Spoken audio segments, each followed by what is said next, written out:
My name is David Kitchen, and our company is FantasyInsiders.com, and we offer advice and online tools to people that like to play fantasy sports with their friends or even fantasy sports for money.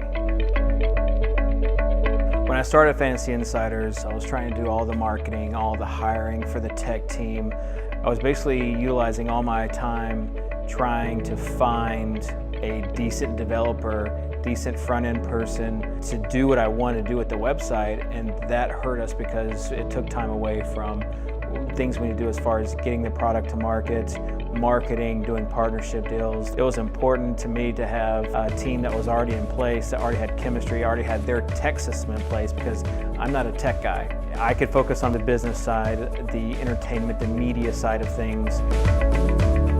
I've been working with StartupCraft for about 4 years. They're, in effect, our development team. My background is business, so I wanted someone who their background was web development, and that I could count on that they knew their craft, and I knew that the tech side, the development side, would be completely taken care of. If the website goes down during a key moment, that loses money for us. There will always be someone there that will help us out. Our customers, they want new things in their membership. They want the bells and whistles. We wanted a company that we could kind of relay those plans to them, and they would build it out, and we could focus on the business and the marketing side. And that is StartupCraft. That was one thing that we wanted to do, is create things that other people in the fantasy sports industry had not seen before, and StartupCraft helps us do that. It all comes down to cost and team, and everyone's situation is different. We wanted to have tools, get out just the minimum viable product, and StartupCraft helps us do that.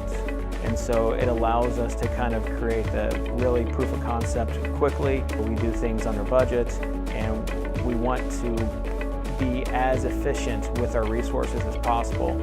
I think an offshore team needs to communicate clearly and effectively, and having systems in place. And if you're like us and you want things done quickly and under budget, you'll probably want to hire StartupCraft as your outsourced developer.